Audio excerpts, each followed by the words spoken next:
A stranger's voice entered his mind mid-battle.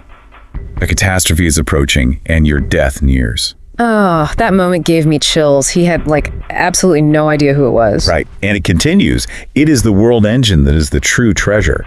It will bring about this world's destruction. Just, imagine hearing that disembodied whisper echoing in your head right when you're already fighting for your life against literal gods. Yeah, you only know that the rules of the game just fundamentally changed. Welcome to the deep dive, by the way. Thanks for having me back. Today, our mission is exploring chapters 185 through 194 of Infinite Mana in the Apocalypse. We have finally reached the battle for Atlantis. Oh man, the biggest war the series has shown so far. Exactly. And for you listening, we really need to earn the sheer scale and chaos of what is about to happen today.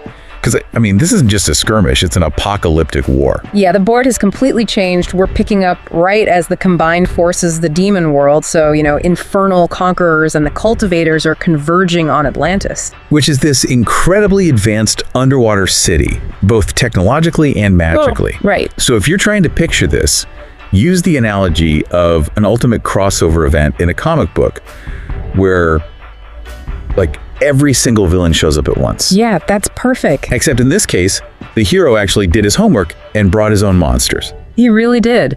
But before we can even understand the sheer chaos of the ocean battlefield, we have to look at the board Noah Osmont set up behind the scenes. Oh, the time manipulation stuff in chapter 185? Exactly, because if you want to survive an invasion of demons and magic-wielding cultivators, you need time.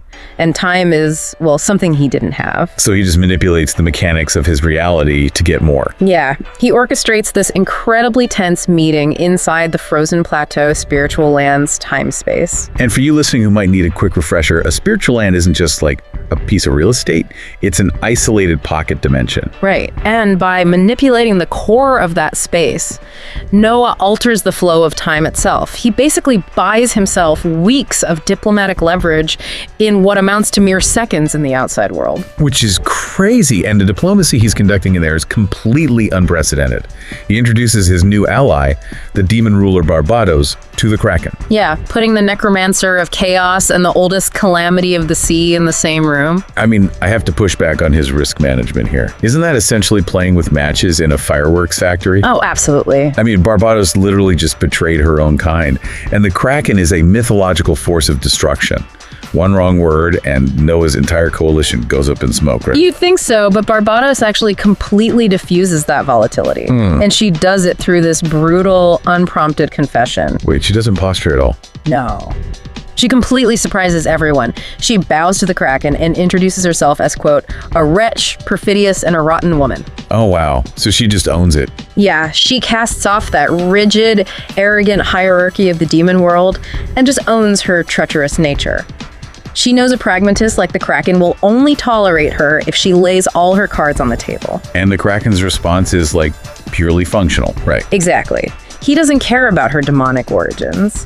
His only rule is that anyone aiming their sword at Atlantis must die. It doesn't matter how it happens or who holds the blade. Exactly. And that pragmatism is really the foundation of Noah's new multi-world infrastructure. Because while he's in that pocket dimension forging alliances, back in his home world and the beast world, humanity is actively leveling up. Yes. Chapter 186. Kazuhiko and Steel Mikhail each successfully claim their own spiritual lands. Which mechanically shifts the power dynamic in a huge way. They aren't just getting a power-up, they are establishing basically independent servers on a cosmic network. Yeah, the gates between the worlds are stabilizing because of those anchors. And they're actively planning a new gate to strike straight into the demon world. It's a forward operating base, and honestly, Noah's extreme preparations, manipulating time, recruiting demons, all of that, it makes perfect sense once you see the enemy force that actually arrives at Atlantis. Oh yeah, the dark waters of Atlantis. Carl. The lineup is terrifying. It completely shatters the known power scale of the series. It really does. Break down that invading force for us. So Baal arrives with a combined force of demon legions and cultivators. But it's the command structure that's the real nightmare. Baal has brought 5 phantasmal-ranked demon rulers. 5 of them. Yeah. Baal, Prince Visago, Empress Payman, the cruel monarch Samagina, and the seductress Sutri. And to understand the threat level for you listening, you have to understand what phantasmal rank actually means in this universe. It's not just a higher level on a character sheet. No, not at all. It's a fundamental shift in existence. A phantasmal being's mana is so incredibly dense that their mere presence distorts reality. Usually just one of them is a final boss for an entire planetary conflict. And Baal brought 5 to 1 city. Yeah, it's insane. But the defenders answering the call are equally mythical. 5 calamities of the sea answer the call, including the Kraken. And Noah is there in his dictatorial kaiju hydra form. Oh, I love that form. Me too. But the true visual spectacle, I think, comes from the architecture of Atlantis itself. There are these 2 giant statues guarding the triangular gates of the city. The Smurfolk holding a golden trident and the Atlantean holding a massive plasma gun. And the text reveals they aren't just architecture. Life and energy pulse in their blank eyes. They're active, living defenses. Just waiting for a trigger. And then Baal offers his so-called peaceful surrender. Which is immediately refused, obviously. Right. And then the dark water just explodes. Oh, it's an all-out war. It's like a mythological painting come to life. Neon blue plasma from the Atlantean tech clashing against hellish red demonic magic. Hydro cannons meeting cultivator spells. But here's the thing, in a standard war of attrition, an invading force with an endless supply of demons and cultivators will eventually win. They'll just grind down the city. Yeah, they just have more bodies to throw into the meat grinder. Exactly. So when an unstoppable force meets an immovable object, the only way to break the stalemate is with a knife in the back. The sneak attack in Chapter 191. Barbatos executes their secret contract perfectly. Mid-battle, she turns on Baal. It's such a brutal moment. She unleashes these highly condensed suns directly into his chest. Just blows a gaping hole right where his heart should be. And the Kraken doesn't even hesitate. He follows up immediately, sinking dark javelin tentacles straight into the wound. It's masterful. It's a surgical strike that proves exactly why Noah took that massive risk of allying with her. And while Baal is distracted by, having his heart vaporized, Noah targets the weakest phantasmal ruler, Sitri. The seductress. Yeah. He uses the full might of his 3-headed hydra form. He unleashes green poison, thunderous purple lightning, and freezing ice all simultaneously. He just tears her apart. Securing a true death in mere seconds. And that true death distinction is so vital. Demons at the Phantasmal rank can usually regenerate from devastating injuries by drawing on their core origins. Right. So securing a true death means Noah isn't just killing her physical body, he's entirely erasing her fundamental core data from the universe. She cannot come back. Can you imagine the psychological shock to the demon legions? Watching their untouchable gods get swatted down in seconds? It's got to be completely demoralizing. But ruler Paimon doesn't back down. She's enraged and casts her ultimate skill to reinforce Baal. Which brings us to the debut of the supreme treasure in Chapter 192, the Trident of the Sea. Oh, this part is crazy. Noah burns massive amounts of mana to cast the Trident's ability, Heart Piercer, twice in a row. It moves as a streak of light and instantly destroys Paimon. Just instant death. The sheer mechanical efficiency is mind-blowing. It's not a brawl, it's a surgical assassination. 2 phantasmal rulers are dead in under a minute. Yeah, taking them down is a massive triumph. But a cornered, heartless Baal proves to be far more dangerous than a healthy one. Things really escalate in Chapter 193. They really do. Despite the massive empty hole in his chest, Baal transforms into his true, wrathful, demonic form. Wait, without a heart? Yes. He utilizes space destruction to fend off both the Kraken and Barbatos. He's literally breaking the fabric of reality. And his primary target is Barbatos, obviously. The traitor. Right. She takes a heavy, space-shattering hit.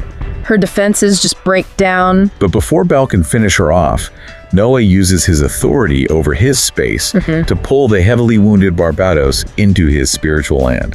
He saves her life. Which is an incredible maneuver. Honestly, I have to challenge this move, though. Tactically, doesn't this seem like a terrible decision? How so? Well, Noah's in the middle of fighting Baal, who's actively shattering reality. Opening a portal to your spiritual land and pulling a physical body through it has to drain a massive amount of focus. Oh, for sure. Why take on that tactical liability for someone who just betrayed her last boss 10 minutes ago? Well, the micro tactics look risky, yeah. But the macro strategy demands it. Noah operates on karmic contracts. Right, long-term alliances. Exactly. If he lets Barbatos die after she delivered Baal's heart on a silver platter, He sends a message to every potential future ally that his protection is unreliable. Ah, so saving her solidifies his reputation as a leader who actually honors his deals. Exactly, even when it costs him on the battlefield. And he's doing this while mid-fight. He absorbs the skills of the rulers he just killed during the fight. Yes, he learns the ultimate skill bone master and the Radiation Queen sword. Imagine the visual of this. Noah's Hydra form equipping a massive bone avatar, like skeletal armor plating, while clutching triple poisonous energy swords in its draconic mouths. It's an incredible image, and with Atlantis' living statues actively pushing the invaders back with plasma and trident strikes, victory seems guaranteed. The invaders are bleeding, the leaders are dying. But then, Chapter 194 pulls the rug out from under you. This is where that hook from the very beginning comes in. Yeah, Sect Master Inuit, the leader of the mysterious karmic sect fighting for Baal, sends a silent communication to Noah. And the details of this message are terrifying. Inuit knows Noah's full name. He knows Noah has the backing of 2 worlds. And he warns Noah that a catastrophe is approaching. Right, and he drops this massive revelation. The Trident of the Sea is just a distraction. The real treasure is the world engine. The technology that kept Atlantis hidden. Yes. It's so advanced that it has drawn the attention of truly powerful beings far above Baal. It's basically the dark forest theory, for you listening. Atlantis thought the world engine was a shield to hide them in the dark forest of the universe. But Inuit is implying it might actually be a flare gun. Exactly, a flare gun that just alerted the apex predators of the universe to their exact location. Which is just a brilliant twist. And that massive lore drop completely recontextualizes the stakes of the series, which brings us nicely into Theory Corner. Yes, Theory Corner. We've got 2 minutes on the clock to explore these questions with you. First up, the power scale. Right. Who is powerful enough to threaten Noah, right, as he is easily massacring phantasmal demon rulers? Yeah, who sits above demon lords and cultivator sect masters in this universe?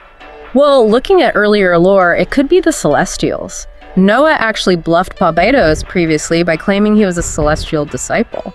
So he used them as a boogeyman, and now the boogeyman might actually be knocking on the door. Exactly. If they're the ones looking at the world engine, Noah is dealing with entities that operate on a galactic scale. Okay, second question. Inuit's motivation. The karmic sect is famous for predicting and avoiding catastrophes to stay hidden. Right. So why would Inuit risk warning an enemy combatant instead of just fleeing silently? Does he need Noah to survive this? By warning Noah, Inuit tangles his own karma with his. You know, in a universe governed by cause and effect, you don't tether your fate to a sinking ship. That's a good point. Inuit must believe that Noah's survival is paramount to his own. He might need Noah to act as a lightning rod for this approaching catastrophe. Wow. Okay, third question. Barbatos' fate. She just publicly assassinated Baal's heart and burned every single bridge to the demon world. Yeah, in front of everyone. What does her life look like if Baal somehow survives this battle? Honestly, her only safe harbor is Noah's spiritual land. She is bound to Noah now by absolute necessity. Because if Baal lives, he will hunt her across every world in existence. Exactly. She went from being a sovereign ruler to a permanent dependent. Her survival relies entirely on Noah's continued success. Man, that puts immense pressure on Noah. It really does. So let's recap this insane status quo for you. 2 demon rulers are dead.